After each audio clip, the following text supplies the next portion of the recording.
That night, the sky didn't simply open. It roared, like something ancient and wounded, crying out in fury. The wind howled like it was hunting, shoving me sideways with every step, while the rain slammed into the city with the weight of 1,000 regrets. I've seen storms before, lived through a few, but this one felt personal, as if it wasn't just weather, but a warning. And right when I thought I couldn't take one more step, when the city had blurred into water and light, I saw him. A small still shadow hunched beneath a dying street lamp, looking less like a boy and more like a question I didn't want to answer. I should have walked past. That's what anyone else would have done. It was late. I was exhausted, dripping wet, one paycheck away from eviction, and emotionally done. The world had already taken so much from me. Time, dreams, people. I had nothing left to give, but something about him stopped me. He was barely visible at first, just a dark shape, knees tucked to his chest, arms wrapped around his legs like he was trying to disappear inside himself. His clothes were soaked, hanging off him like rags. His shoes, if you could even call them that, were split open at the seams. Every few seconds, a gust of wind would shove water sideways across the sidewalk, drenching him even more. I hesitated under the flickering streetlight. No umbrella, no phone signal, no idea what I was doing. I was just standing there, staring at a boy who wasn't crying, wasn't moving, wasn't even shaking anymore. He just looked numb. I walked over slowly, every step echoing louder in my ears than the rain. "Hey," I said barely above a whisper. "Are you all right?" He didn't look up. He didn't move. I knelt beside him, ignoring the water soaking into my knees, and tried again. "Where's your family? Did someone leave you here?" Nothing. Not even a blink. Then finally he lifted his head, and that's when I saw his eyes. Not sad, not scared, empty, like someone had turned off the lights inside him a long time ago. And my chest tightened, hard. "I'm not going to hurt you," I said softly, sliding my coat off and wrapping it around his trembling shoulders. He flinched, just slightly, like he wasn't used to being touched gently. My coat was soaked, but still warmer than what he had, which was almost nothing. I sat down beside him.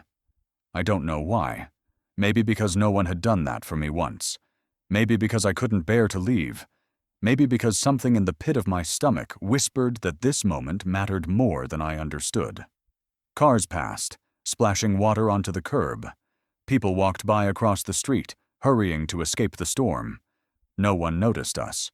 Or maybe they did, and didn't care. I opened my soggy bag and found a crushed granola bar. I held it out.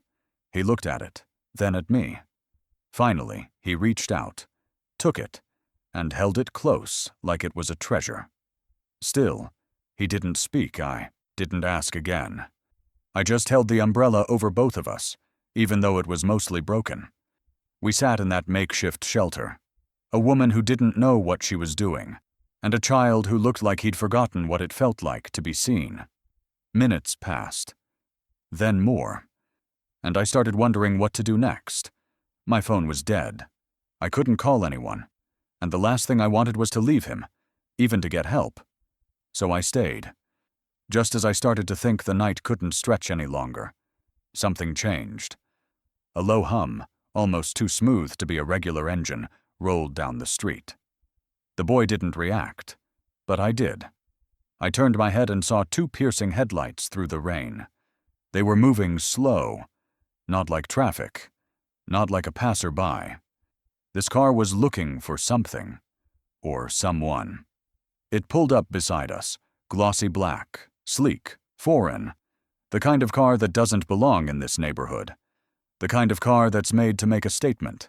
It stopped, engine purring. I stood up slowly, my heartbeat suddenly faster, my hand instinctively resting on the boy's back. He remained frozen. The car door opened, and what stepped out wasn't just a man. It was a presence. It was power. Tall, dressed in a dark suit that still somehow looked expensive, despite being soaked in rain. His hair was slicked back, his posture perfect. His eyes, sharp, cold, unreadable, scanned the sidewalk until they landed on me. He didn't blink. He didn't rush. He walked slowly toward us, not saying a word. And in that moment, I felt something shift. Not in the weather, in the air, in me. He didn't look angry. He didn't look scared. He looked decisive. He looked like someone who'd found what he came for. And when he finally stopped just a foot away and opened his mouth, he didn't ask who I was. He just said one thing: "Step away from my son." He didn't just emerge from the car. He unfolded from it like the storm had been waiting to announce his arrival. His every step carried a silence so thick it smothered the thunder. Raindrops that punished the rest of us seemed to retreat from him. His presence didn't command attention. It demanded submission. And in that moment, as he moved toward us like a myth wearing a suit, I felt something I hadn't felt in years. Fear. Not of violence, but of power. Cold, calculating power. The boy didn't react at first. He didn't run, didn't speak, didn't cry out, "Dad!" like in some warm family reunion fantasy. No. He just tightened his grip on my coat like it was the only thing keeping him grounded. The man came to a stop in front of us. I was still kneeling on the soaked concrete, umbrella tilted uselessly over the boy's fragile frame. Every muscle in my body was tense, not because I was scared of what he would do, but because I couldn't read him. His expression wasn't anger. It wasn't a relief. It was a calculation. His eyes moved over me, soaked, shivering, holding his child like some street savior. And I could see the questions in them. Not "Who are you?" but "What are you doing with what's mine?" Then he spoke. Only 5 words. "Step away from my son." I stood slowly. Every instinct screamed at me to be careful. He didn't raise his voice. He didn't have to. That voice held years of unchallenged dominance, the kind of tone that filled boardrooms with silence and made grown men quit mid-sentence. "I found him alone," I said. My voice cracked from the cold. "He was freezing. I couldn't just leave him." "No, thank you." No emotion. Just a flick of his eyes toward the boy. The child flinched. Barely. But I felt it. So did he. Behind us, the car door opened again. A man in a driver's uniform stepped out, moving quickly but not rushed, like a man used to being ready for emergencies without showing panic. He carried a thick blanket and a sleek black umbrella. He didn't speak as he knelt beside the boy and began wrapping him with the kind of practiced care that suggested this wasn't the first time. And that told me more than anything else. This child didn't belong to a stranger, but he also didn't look safe. I reached down and picked up my now useless umbrella and my empty bag. Water poured from the seams. I felt weightless. The man turned toward me again and, without hesitation, held out a white envelope. Clean, dry, perfectly folded. Money. I didn't even have to open it to know. I didn't take it. "I didn't help him for payment," I said. His head tilted slightly, curious. "No one ever says no." I met his eyes. "Then I'm no one." A pause. A flicker. The first break in that icy expression. I couldn't tell if it was respect or something far more dangerous. "You don't understand who I am," he said softly. "No," I admitted. "But I do understand what he looked like sitting alone in that storm." We stood in silence. The boy was now standing beside the driver, holding the blanket close, eyes flicking between me and the man. No words, just questions. So many questions. And still, he hadn't said a single word. Why wasn't he speaking? The man finally turned away from me and walked to the open car door, but before getting in, he stopped. "Look back at me one more time. You don't know what you've done," he said quietly. "But you will." Then he got in. The boy hesitated. Just before the driver helped him in, he turned and looked back. Not at the man, but at me. His lips didn't move, but his eyes, those storm-dark, tired eyes, locked onto mine like he was trying to memorize my face. Or maybe asking me silently, "Will I ever see you again?" The door shut. The car pulled away, and I was left standing alone in the downpour, without a name, without a clue, without a plan. My coat was gone. My feet were numb. But it wasn't the cold that shook me. It was him. The man. The way he looked at the world like he owned it. And maybe he did. The boy. How he didn't reach for his father. Didn't even smile. How he'd clung to me. A stranger. Like I was safe. I stared down the street long after the car had vanished. The tail lights fading into the rain like a warning I couldn't translate. What had I just stepped into? And why did I feel like none of this was over? I went home, drenched, shaken, and silent. I didn't sleep. My thoughts spun until morning. And when I finally reached for my dead phone to check the time, it buzzed to life. Notifications lighting up like fireworks. Missed calls, messages, dozens of them. And at the top of the screen, one image, me, holding the boy under the storm, with the headline screaming across the world, "She touched a billionaire's heart." I helped a lost boy in the rain, and by morning, I wasn't a person anymore.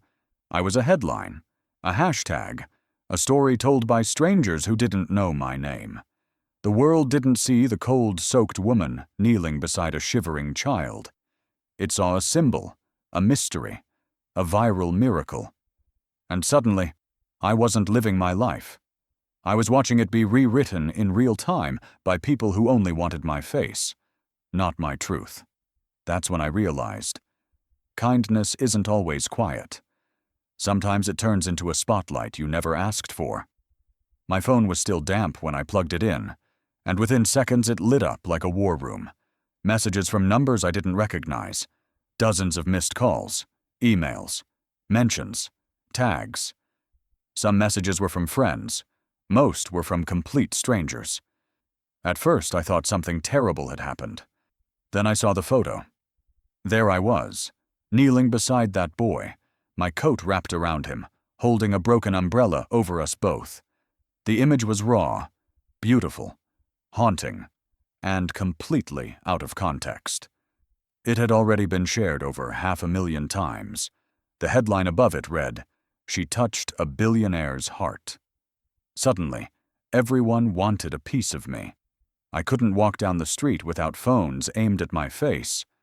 Reporters camped outside my apartment like vultures.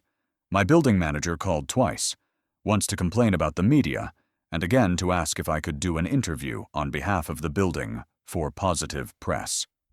My boss pulled me aside at work. "You know, we could use this," he said. "You're viral.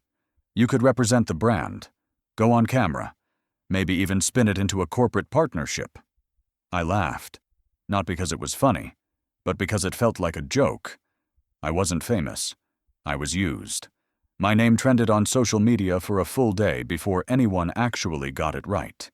And the boy, the reason this all began, had disappeared back into a mansion behind guards and gates. I didn't know his name.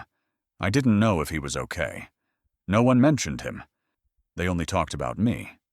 People offered money, some to hear my story, others to make it go away. One man offered to fly me to LA for an appearance. "America loves heroes," he said. "But I'm not one," I told him. He didn't care. I felt like I was watching someone else's life unfold on my screen. Someone who looked like me, dressed like me, but had become something unreal. And the worst part? No one asked why I stopped for the boy. They asked if I'd do it again, now that I knew who his father was. That question stung, like the only reason kindness mattered was because of who it benefited. I stayed off my phone for a day, turned down every request, ignored every knock, until one envelope arrived, slipped under my door. No address, no name, just elegant handwriting on cream-colored paper. One line. "Meet me. Alone. No cameras." There was no signature, just a location. The name of a place I hadn't heard in years. An old orphanage across town. Still open. Still struggling. Still a place I once visited as a child. I should have ignored it. I didn't. I took the subway 2 hours across the city, wearing sunglasses and a hood like I was someone famous. I wasn't afraid of cameras. I was afraid of being seen, really seen, and being misunderstood all over again. When I reached the orphanage, the building looked smaller than I remembered. Cracked bricks, rusted swings in the yard, paint peeling on the fence. But it was still standing, still surviving. I walked through the front gate, half expecting it to be empty. It wasn't. I heard laughter, children's voices, the sound of pages turning in a large, echoing room. I stepped into the main hall and froze. There he was, the man from the storm, the billionaire, sitting cross-legged on the floor of the orphanage's library, surrounded by children, reading to them. He was in a gray turtleneck, sleeves rolled up, no watch, no phone in hand, just a weathered children's book and an audience of small faces leaning on his every word. He looked different, softer, but it was him, the same man who had stared me down in the rain, who had told me I had no idea what I'd done. And now, here he was, reading The Velveteen Rabbit to a group of orphans, like it was the only thing in the world that mattered. He looked up mid-sentence and saw me, and he smiled, not a billionaire's smirk, not a calculated curve of the lips, a real smile, tired, maybe even guilty, but real. The children turned to see who he was looking at. He closed the book gently, stood up. He walked toward me, slow and quiet, and for a moment I forgot everything. The headlines, the noise, the fear. Just us, face to face again, but this time, not as enemies or strangers. He stopped a foot away and said only one thing. I owe you the truth, and it's not something I can explain in front of cameras. He looked at me like I was a wound he had never fully let heal, not because he hated me, but because I reminded him of someone whose absence had become part of his soul. His eyes didn't blink, didn't move, just hovered there, locked on my face like he was seeing a memory rise from the dead. And when he finally spoke, his voice trembled in a way that didn't suit a man of his power. You look just like her, he said, not with wonder, but with ache, like the resemblance wasn't a gift, but a curse he hadn't asked for. He didn't say my name. I don't even think he remembered it. Because in that moment, standing in the hallway of a crumbling orphanage with laughter still echoing behind us, he wasn't seeing me. He was seeing her, his wife, the woman he had lost. I didn't need to ask. I could feel it in the air, the sudden change in his body language, the stiffness in his shoulders, the hesitation in his breath. He looked like someone who had just opened a door and found a ghost waiting on the other side. I thought you were her, he whispered, almost to himself. Just for a moment. The way you looked at him, the way he looked at you, the way he looked at me, his son. I opened my mouth to say something, anything, but I didn't know what. I wasn't her. I never could be. I didn't want to be. I'm not, I said gently. I'm not her. He nodded slowly, almost regretfully. I know. But my son, he didn't. His voice cracked. And just like that, the armor he wore, the quiet control, the commanding presence, the billionaire detachment, began to slip. She died in the rain, he said, just like that night. A child was crying on the side of the road. She stopped, gave him her coat, called for help, and a drunk driver never saw her. The silence that followed was heavy, crushing. I was on a plane when it happened, he continued, trying to close a deal. I never even said goodbye. I didn't move. I didn't breathe. She believed in moments, he said. Small ones. That they mattered more than the big things. She used to say, sometimes saving one child saves the whole world. I thought it was naive. His voice fell to a whisper. But now I think it's the only reason I'm still breathing. I swallowed hard. There was nothing performative in his pain. It wasn't a speech. It wasn't a manipulation. It was a crack, In him, in the story, in the image I had built up of who he was. And through that crack, I saw a man who wasn't just grieving. He was haunted. I stepped closer, not because I knew what to say, but because something told me he didn't need words. I grew up in foster care, I said softly. Bounced around. No real family. No real place to land. I know what it's like to be a child no one waits for. He looked at me again. Really looked. And for the first time, his eyes weren't glass or granite. They were tired. He talks about you, he said. Not with words, but in his drawings, his sleep. He clings to the coat you gave him, won't let us take it off. I didn't know what to say. My heart ached in a way I wasn't prepared for. I don't know how to raise him, he finally admitted. I know how to build companies, erase enemies. I don't know how to be at someone's home. It was such a raw confession, I almost didn't believe it came from him. He needs more than protection, he said. He needs connection. I nodded slowly, cautiously. And what do you need? He looked at me, this time not as a stranger or a ghost or a threat, but as a human being. I need someone I can trust, he said. Someone who doesn't want anything from me. The children's laughter had faded. The orphanage was quiet now. Only the two of us remained in the dim hallway, 1,000 unsaid things between us. And that's when he asked it, the question that would change everything. He stepped closer, his voice low, careful, but with weight behind it. Would you consider staying? He asked. Not just for tonight, but for him. My son already trusts you. I'd like to believe I can too. And in that moment I realized, the rain had brought more than a boy into my arms.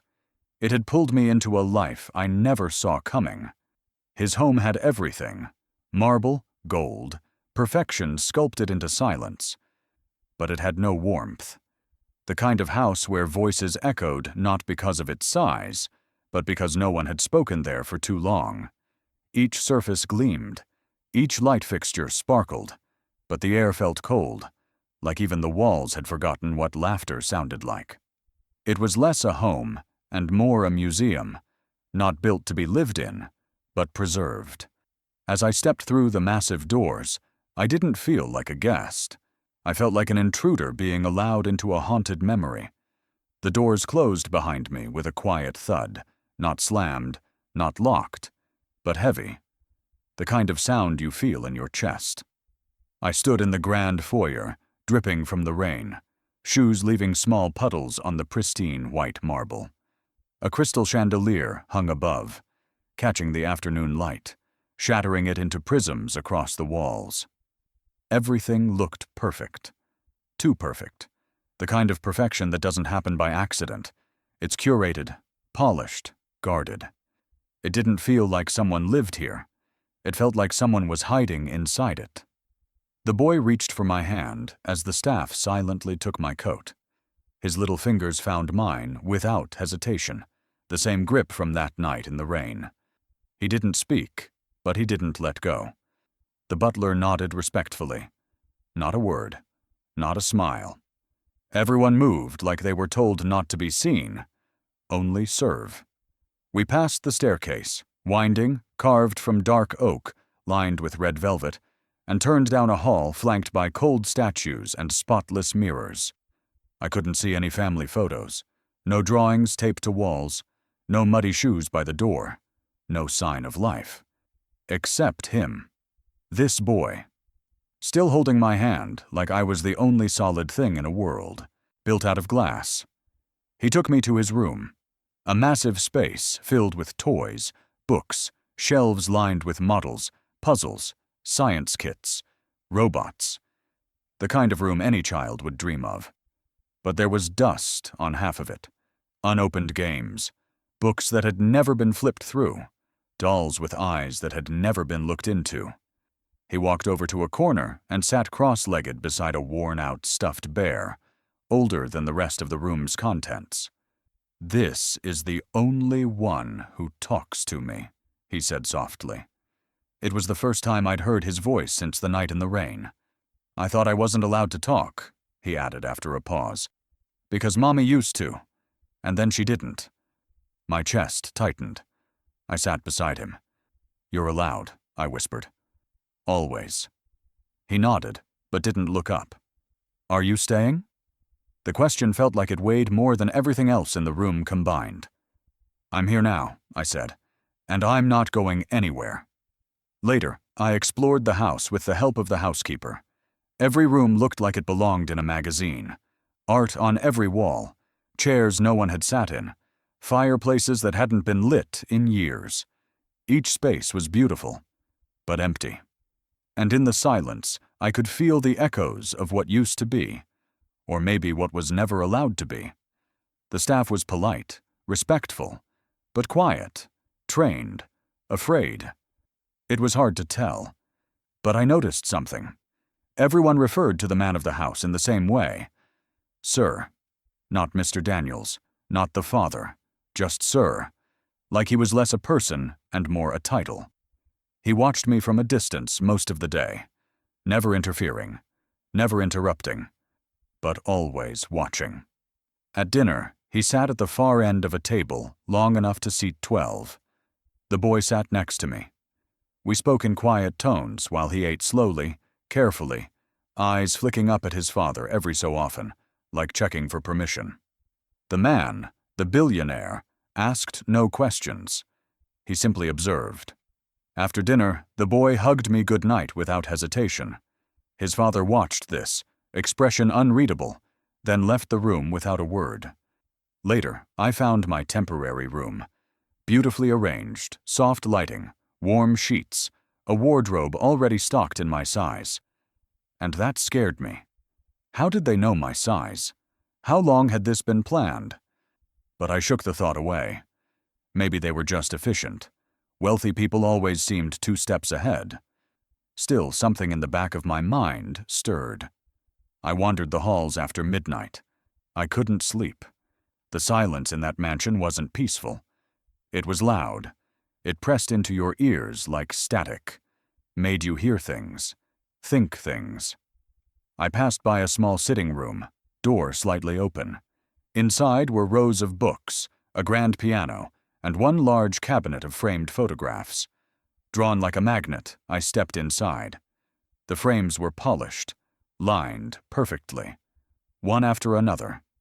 All of the same woman, his wife, beautiful, delicate, confident, captured in black and white moments, smiling in one, laughing in another, standing beside a boy in one. Not her son, a different child, a girl perhaps from the orphanage she used to visit. But then I saw it, a photo in a gold frame, and I stopped breathing. It wasn't just that she looked like me, she was me, or rather I was her.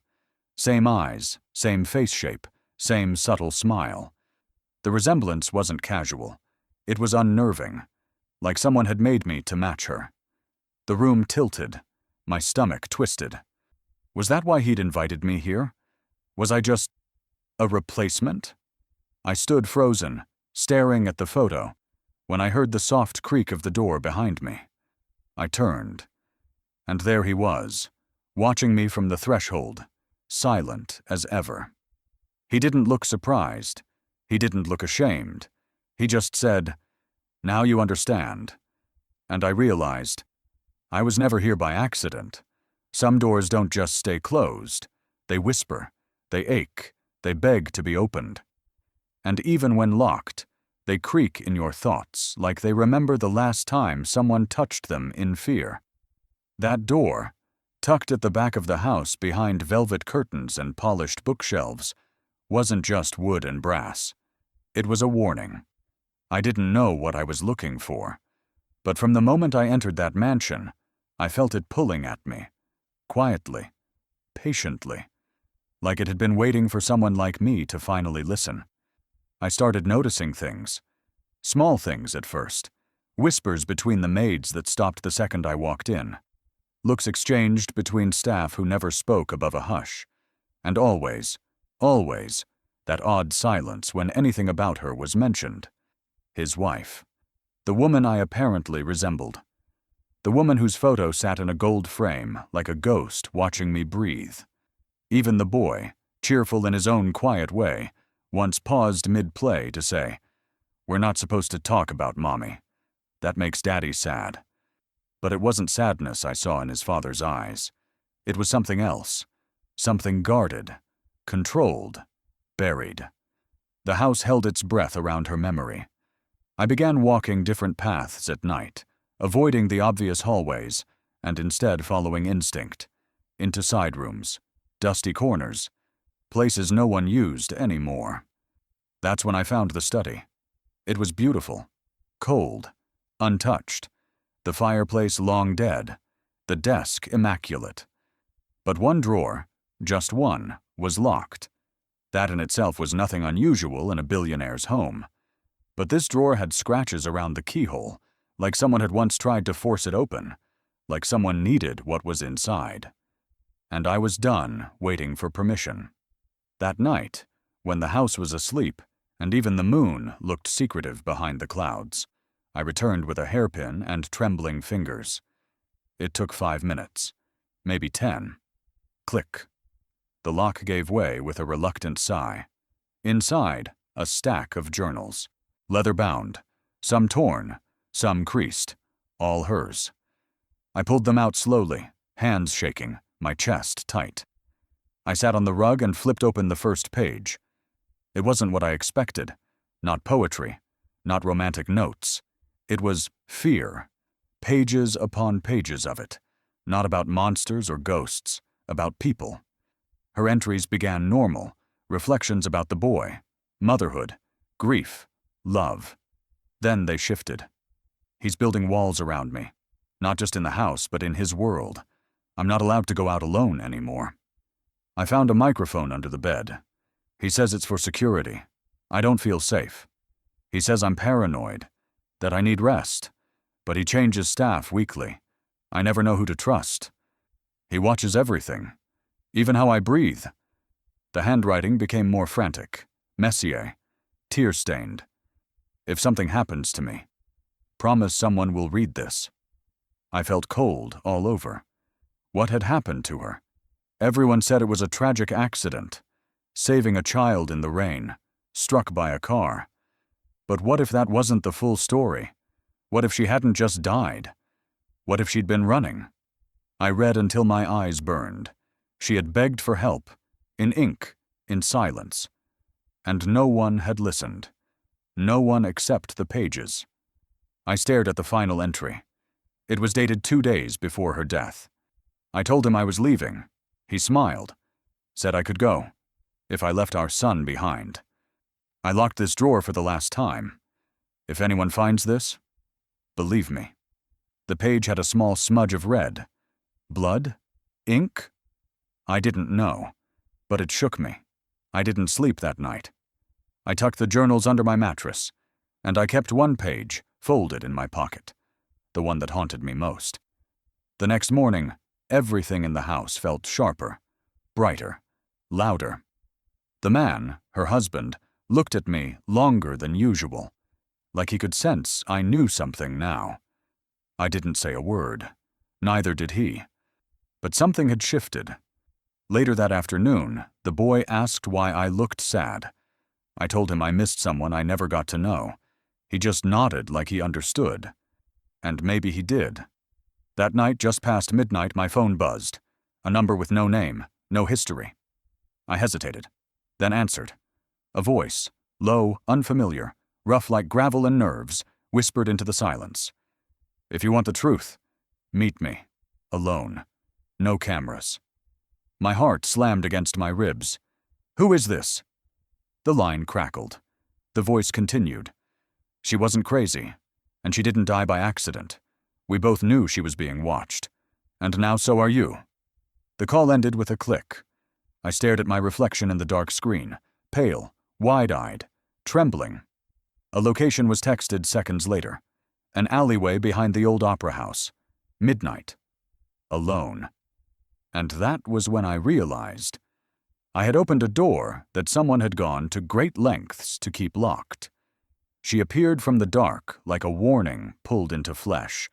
Her face, carved by grief so sharp it looked like a blade she'd been carrying for years. Her coat was thin, her hair damp from mist, but her eyes burned. Not with sadness alone, but with rage contained so tightly it vibrated in the air between us. And in her hands, not flowers or memories, but a bulging file folder bound with twine, heavy enough to drag her arms down. She didn't come to mourn. She came to accuse. She came to make me see. The meeting place from the anonymous text was a dead street behind the old opera house, a part of town the city had forgotten. The walls were streaked with graffiti, the windows boarded, the air thick with the smell of damp brick and something metallic. My heart hammered as I waited, every sound magnified, the drip of water, the distant hum of traffic, the scuttle of a rat somewhere in the shadows. Then she stepped out from the darkness between two dumpsters, older than me by maybe 10 years, gaunt, cheekbones sharp under pale skin, hands trembling slightly as she clutched the folder to her chest. Her shoes were soaked, her lips pressed thin. She moved closer with the wariness of someone who'd been watched for a very long time. "You came," she said quietly. Her voice was rough, scraped raw by cigarettes or tears or both. "Who are you?" I asked, though I already knew in some part of me. "I'm her sister," she said. "The woman in that house, the one you're starting to look like." She stopped a few feet away, the streetlight catching her face. Her eyes were tired, but alive with something fierce, a fire that hadn't burned out even after everything else had. "I've been trying to get someone to listen for years," she said. "No one would. They all said I was bitter, that I wanted her money, that I was crazy. But I wasn't. I was trying to save her." Her hands shook as she opened the folder and thrust it toward me.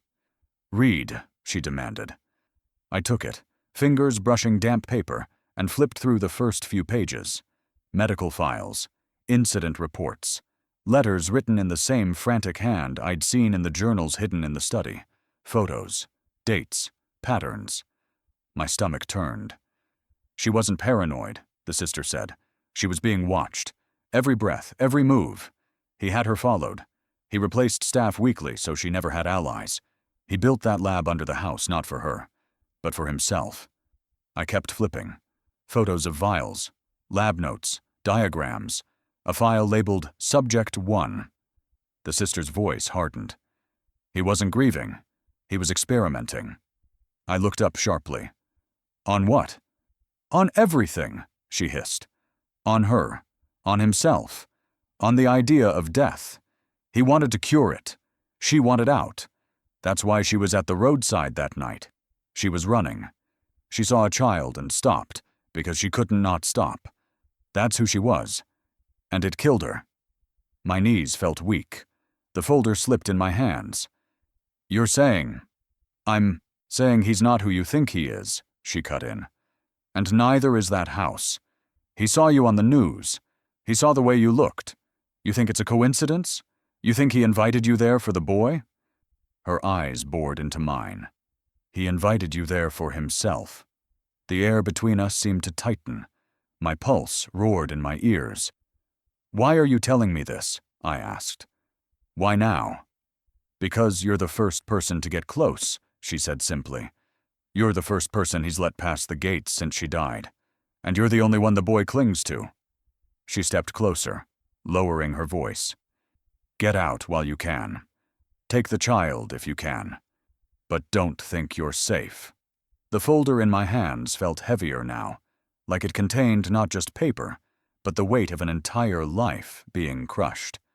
I thought of the boy, his silence, his eyes, his drawings, his question, "Are you staying?" I thought of the billionaire's strange calm, his readiness, his resources, the way the room had already been prepared for me, my size in the wardrobe, my favorite tea in the kitchen without me ever mentioning it. Maybe this was never about kindness. Maybe I'd been walking into a trap paved with marble and chandeliers. The sister touched my arm, a rare gesture of softness. "I couldn't save her," she whispered. "But maybe you can save him. And yourself."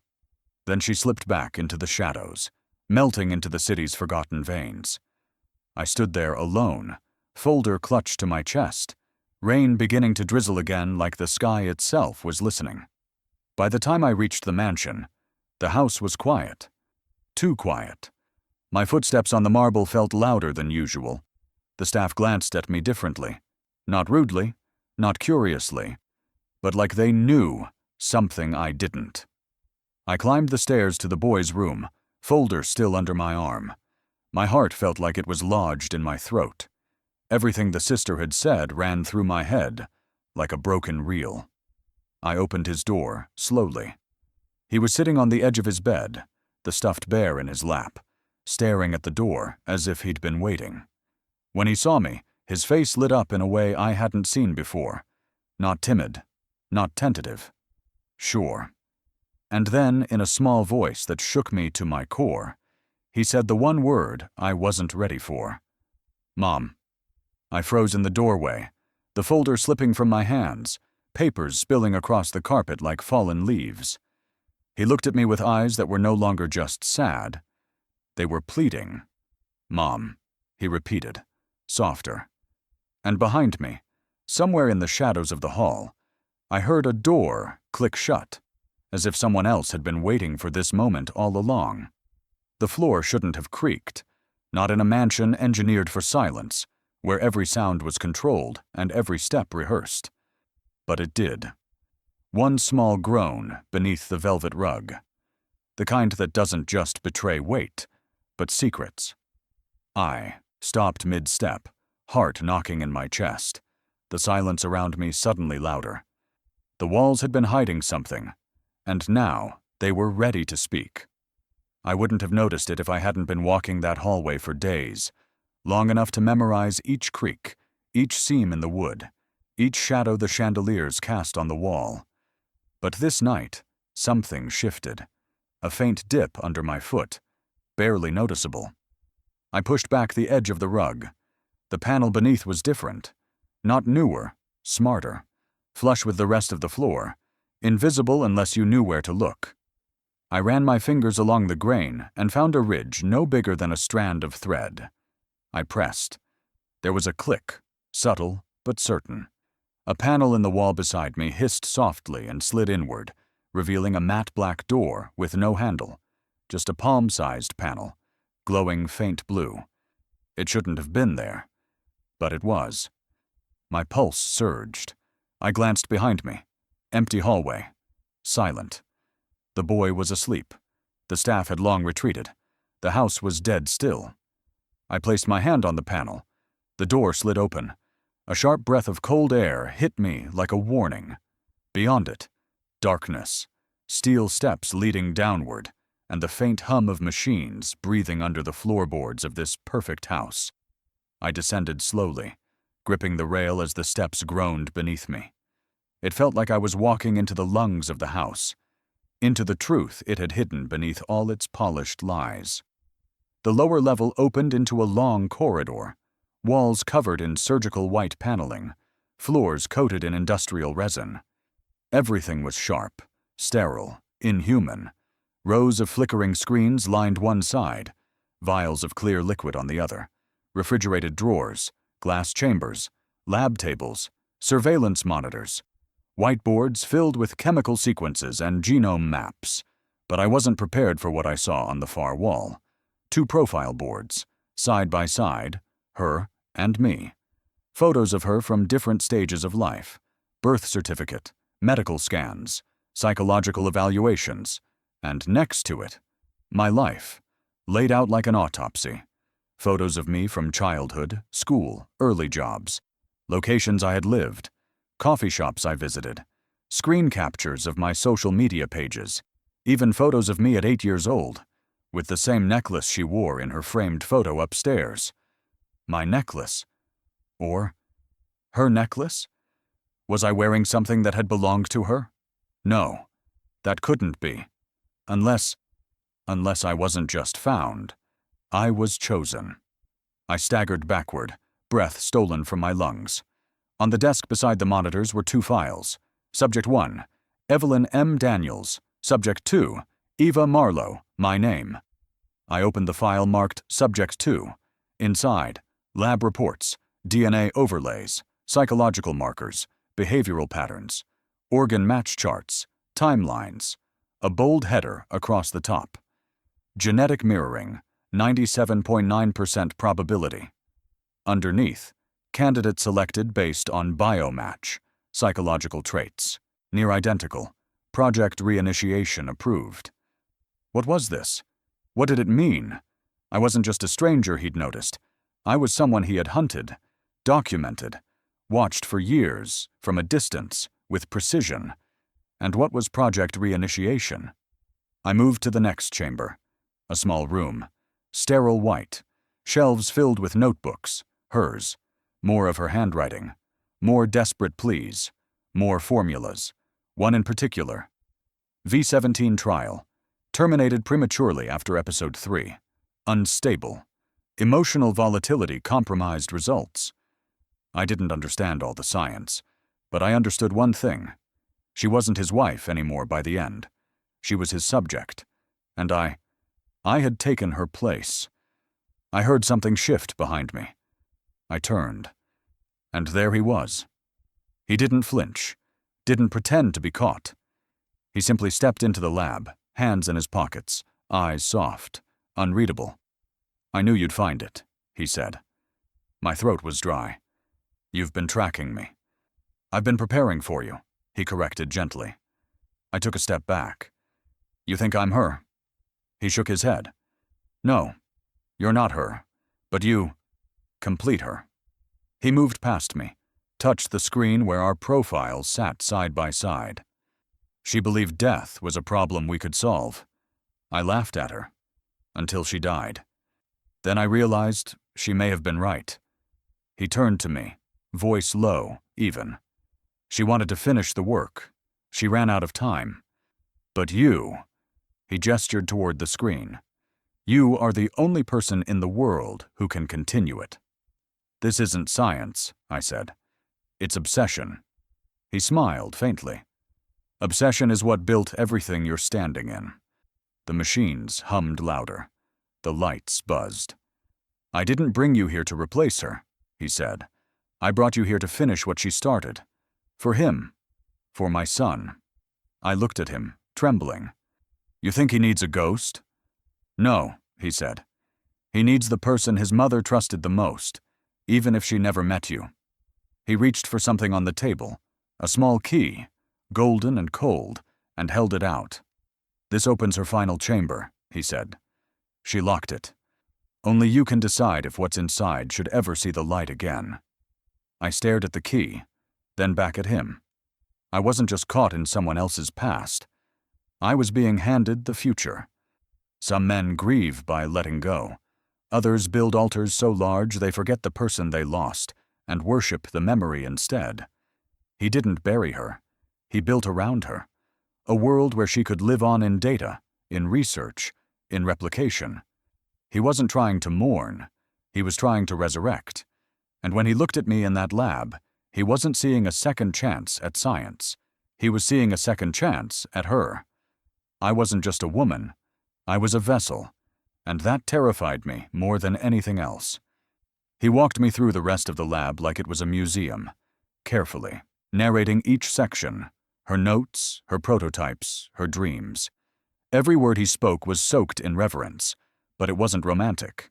It was ritualistic, religious, like he believed she hadn't died, only paused. She believed the brain could be copied, he said. Mapped, digitized, and rebuilt, not just memories, consciousness. He stopped beside a chamber sealed behind reinforced glass. Inside, a chair, electrodes, oxygen tubes, monitors still flashing data. She used to sit there for hours, he whispered. Said it was like listening to the stars hum. I remained quiet. I didn't know whether to be moved or horrified. Then he turned to me. She died for this, he said. Not by accident, not randomly, because she believed in something no one else was ready to touch. He stepped closer. She wanted me to continue, but I wasn't strong enough. Until you. He reached into his coat and pulled out a file, It had my name on it. And beneath that, proposal. I flipped it open with shaking hands. It wasn't legal paperwork. It was a role, a title, a blueprint for something far bigger than I'd imagined. Partner, co-founder, legacy holder. He wasn't just asking me to stay. He was asking me to take her place, on paper, in the project, in everything. You're not her, he said. But you think like her. You care like her. You see the world like she did. That's why it has to be you. I closed the folder. Or maybe you've just watched me long enough to believe what you want to believe. He didn't deny it. I grieved wrong, he admitted. I didn't cry. I calculated. I designed. I made plans. Because I thought maybe, just maybe, I could undo the one thing that broke me. I couldn't speak. My throat felt tight. What about your son? I finally asked. What does he need? A mother? Or a lab tech? His eyes dropped. He needs what he lost. What I lost. He was building a story in which I was the missing piece, a destiny, a solution. But I didn't know if it was love or obsession dressed in her favorite perfume. He took another step toward me. Close, now. I'm not asking you to be her, he said.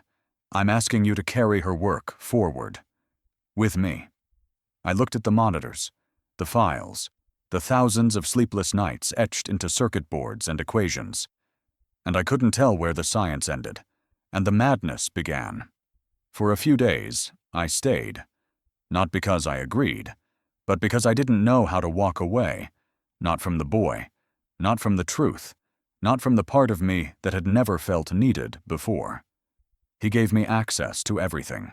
Journals, models, prototypes, voice memos of her last entries. Some of them were brilliant, hopeful, others were chilling. If this doesn't work, he'll try again. He always does. There's a line between legacy and possession. I fear I've helped him cross it.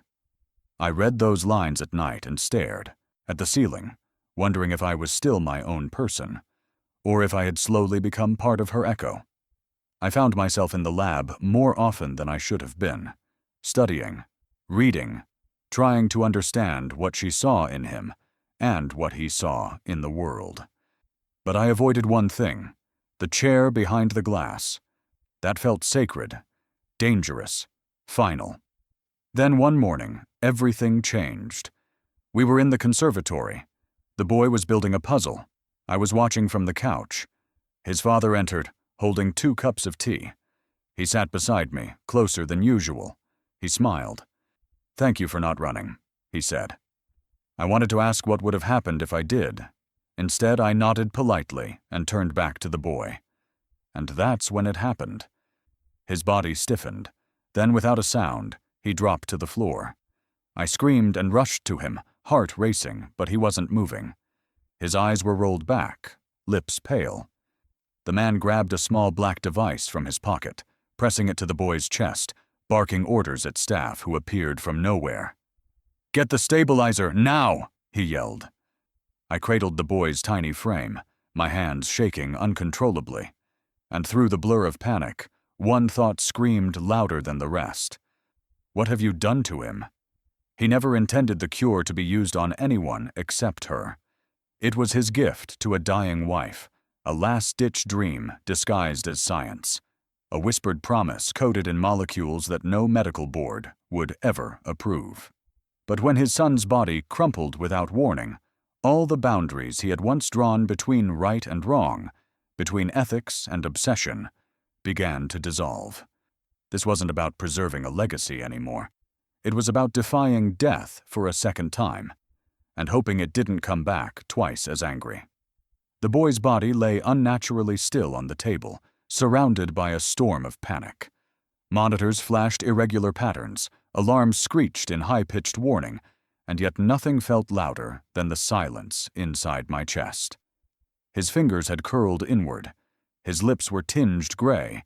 His pulse was fading, and no one in the room knew what to do next. Except him. The billionaire stood frozen at the foot of the stretcher, his eyes locked on the lifeless form of his son, not blinking, not breathing, like he too had forgotten how to be human in that moment. The medical team was shouting numbers, oxygen levels, requesting crash carts and defibrillators, but I could see it clearly in his eyes. They weren't expecting him to survive.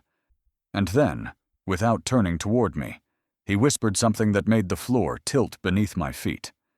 He has it. The same thing that took her. But it's worse. Faster. I moved closer, my voice hoarse. How do you know? His reply was almost inaudible. Because I sequenced his genome before he was born. I wanted to scream, to ask how he could play God with his own child's life and not prepare for the consequences. But there was no time. The lead, doctor, pale and sweating, approached him. There's no treatment, not in traditional medicine, not anywhere legally. Whatever she was working on, it's the only thing we've got. But it's unstable, unregulated, and if we inject him with it, we could be killing him faster. The billionaire didn't flinch. It was made for her. It carries her code. It might carry his salvation, too. He looked at me, for the first time that day, and in his eyes I didn't see a man asking for advice. I saw a father asking for permission. And I gave it. We try it, I said, stepping between him and the doctor, my voice steadier than I felt. I'd rather live with the consequences than spend the rest of my life knowing we didn't even attempt to save him. The room fell silent. The doctor hesitated for a long moment, then gave a reluctant nod and turned toward the secured cabinet in the far corner of the lab. The staff backed away, as if the air itself had become toxic. A single hiss escaped from the case as the temperature lock disengaged, revealing a small vial glowing faintly violet under sterile light. He removed it with gloved hands, and for a moment I caught the slightest tremble in the billionaire's composure, a flicker of humanity pushing through the shell of control. "This is the last batch," he said. "She died before making another." The words hung in the air like a prophecy. The doctor loaded the serum into a pressurized injector, fingers careful. Every breath counted. No one dared to speak. The boy lay still, chest rising in shallow, inconsistent patterns, his small frame dwarfed by the machinery around him. I leaned close to him, whispering into his ear, unsure if he could hear me, unsure if part of him still remained tethered to this world. "You're not done yet," I said. "You still have stories to write, things to build. Don't go. Please." His fingers didn't move. His eyes didn't flutter. The billionaire took a final breath, then gave the signal.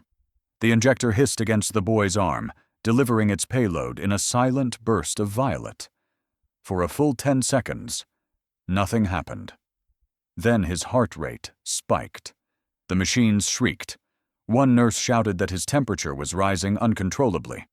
His tiny body jerked on the table, muscles spasming like he'd been struck by lightning. A monitor began blinking red. The doctor cursed under his breath. "This is bad. Very bad.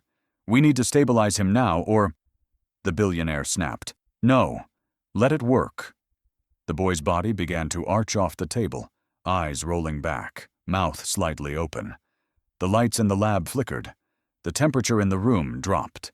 The machines were screaming now, too fast to count. I moved to his side, gripped his hand, and forced my calm into my voice. "I'm here. I've got you. You are not alone." He convulsed one last time, then went still. Everything stopped. Every light turned red. Every sound flattened into one continuous drone, a flat line. I froze. The staff stepped back. The billionaire gripped the edge of the table, knuckles white. I shook his hand gently, then harder. "Don't you dare leave me," I whispered. The doctor whispered something I couldn't hear. And then, a single beep pierced the silence. Then another. The monitor pulsed again, this time softer. The boy's chest rose slowly. His eyelids twitched. And then, as I leaned in, his small fingers curled around mine.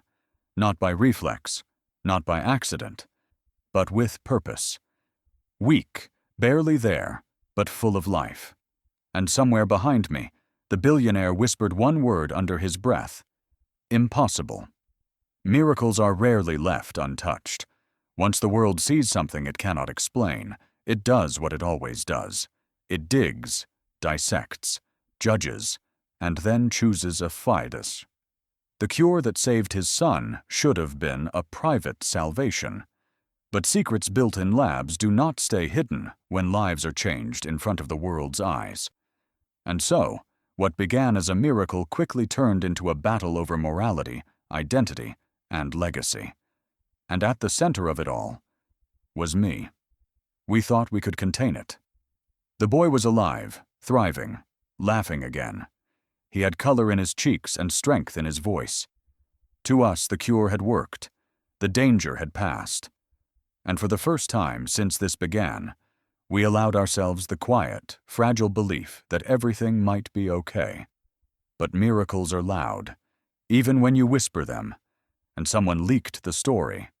Whether it was a disgruntled staff member, a hacked medical record, or a stray camera drone that caught footage it shouldn't have, it didn't matter.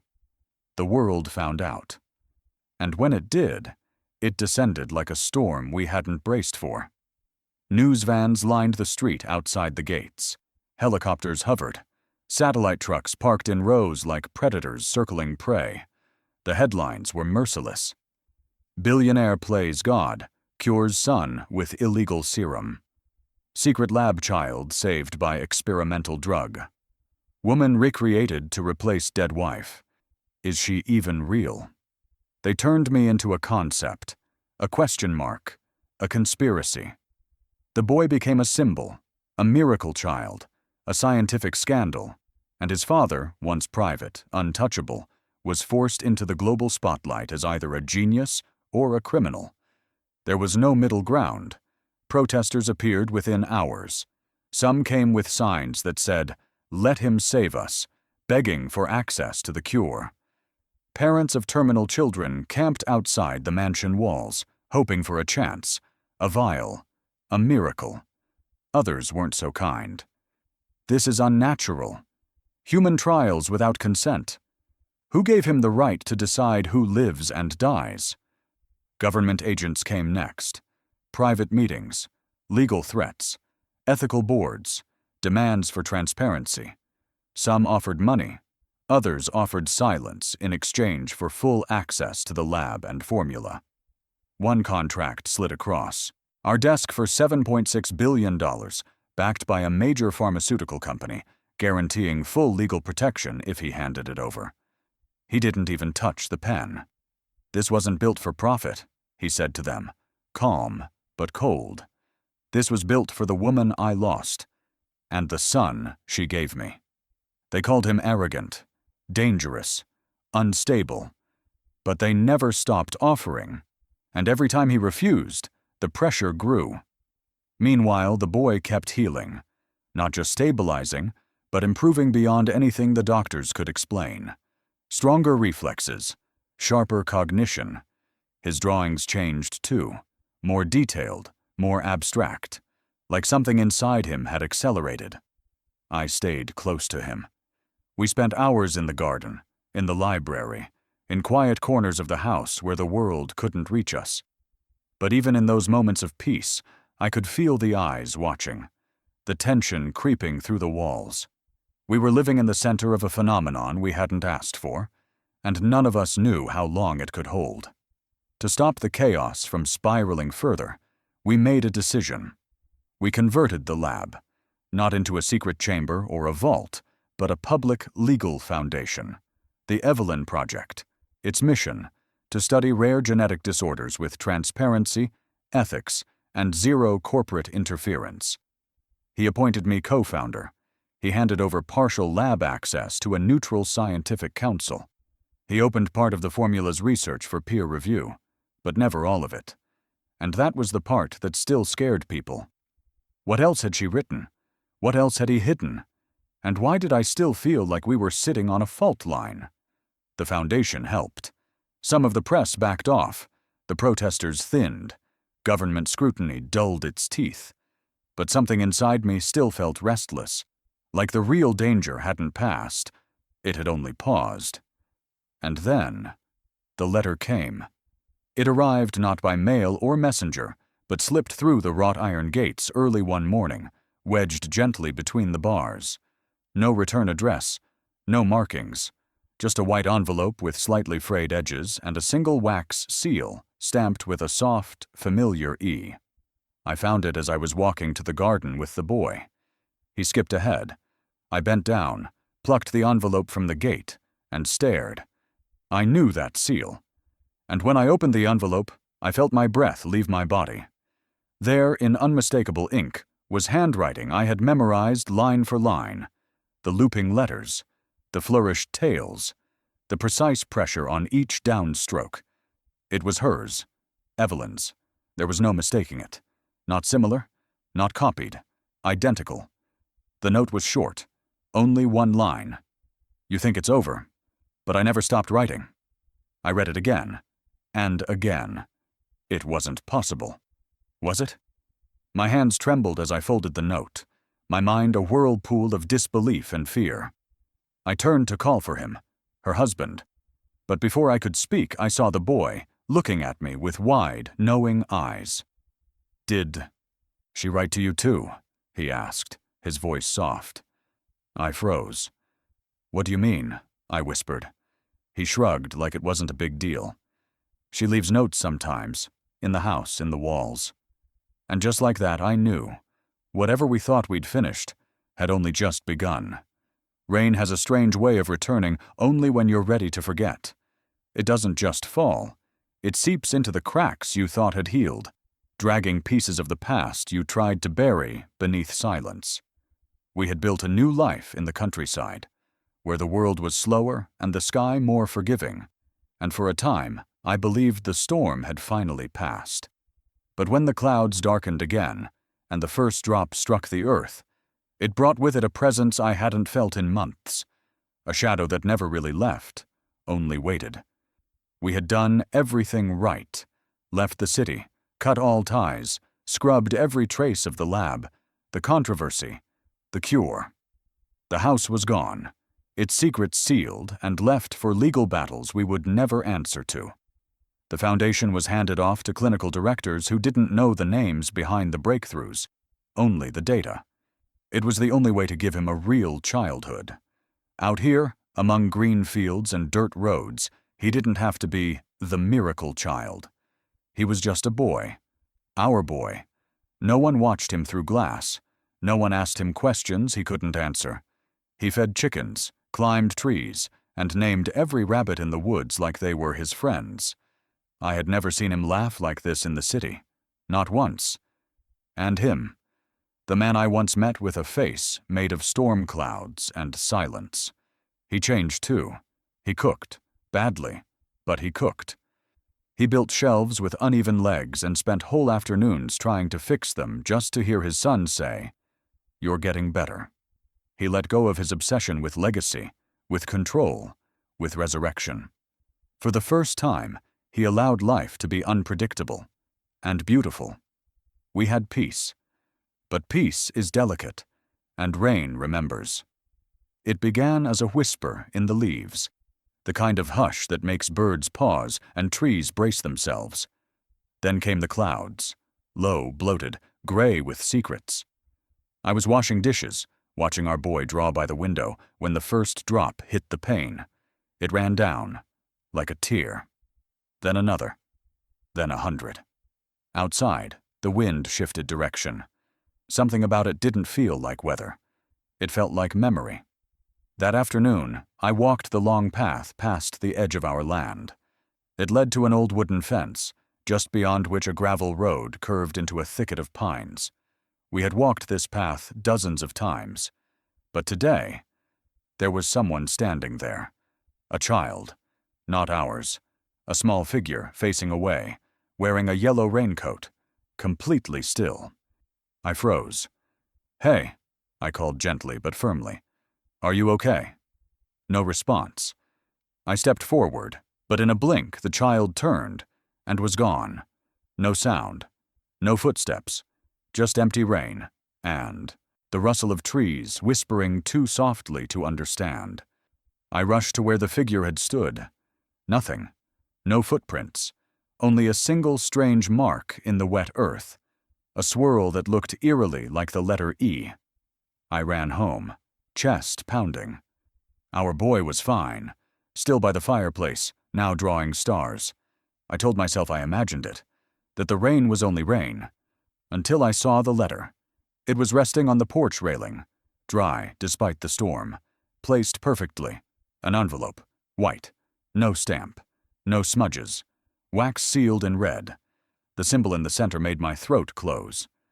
Her seal. I opened it with trembling hands. One line, written in looping, unmistakable handwriting. You think it's over, but I never died.